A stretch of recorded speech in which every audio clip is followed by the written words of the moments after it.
both now in England for her wedding. They had been strangers for so long. And yet, who else could understand the riot of uncertainty inside Sylvie? The shards of loneliness, a longing for her father's cigar and soap smell, her terror of love's entrapment. When they were children, the Peacock sisters would climb the rocks behind their house to escape their mother. Sylvie was the smallest, but insisted she did not need help summiting Skull Rock. She would glance back periodically to make sure her sisters were protecting her from anything, from everything. At the top, the three girls made a nest of tangled limbs. Sylvie sat in Emma's warm lap, as Emma played with Sylvie's crimson hair. Cleo's head rested on Sylvie's shoulder. It seemed they were the only people in the world. They had each other, and joy, an endless Montana summer. The sisters pointed out stars and told stories about how they would fall in love and marry in the Bitterroot Mountains. Sylvie had once believed her sisters would always be beside her, watching out for her. She'd counted on their protection. She could still close her eyes and remember feeling safe, sandwiched between them. Now, she knew that her sisters, and Simon, were liars. In her pajamas, Sylvie sat down at a small desk Simon had placed in the corner of the room for her. She reached into the New Yorker tote bag she used as a purse, rummaged until she found a Bic ballpoint. Sylvie ripped a clean page from a tiny notebook. She wrote, "I'm sorry, Simon. I'm going home. It's over." 2 months earlier. Part 1. A Librarian in Love. 1. Sylvie.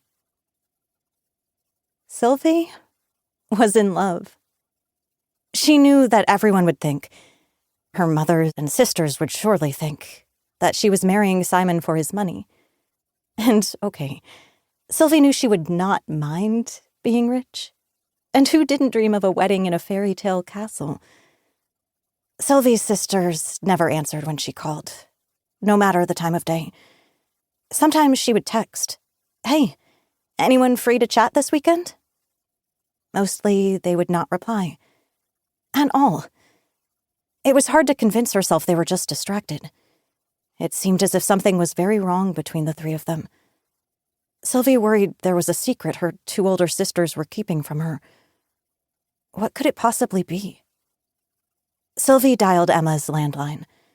Emma, the only one of the 3 Peacock sisters who had stayed in their childhood town in Montana, had a wall phone with a rotary dial, a curly cord, and a satisfyingly heavy earpiece.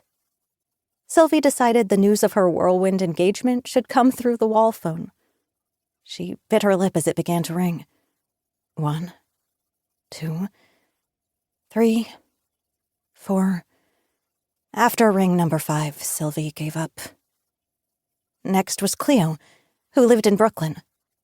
Cleo was always too busy to talk, and prefaced even her calls to Sylvie with, "I don't have time to talk, but..." Cleo never answered and didn't answer now. When her assertive, somewhat bossy message came on, "Leave a message for Cleo Peacock after the tone," Sylvie cut the line. Should she call her mother, Donna? Sylvie paused. Whenever she called Donna, Sylvie hung up the phone miserable. Her mother had named her after Sylvia Plath. No, she would not call her mother just yet. Sylvie decided to send a text. "I deserve this," she told herself as she composed a note with her thumbs on her tiny iPhone keypad. Her heart hammered in her chest. "What about Alexander?" said the voice in her mind. "Alexander is dead," she responded.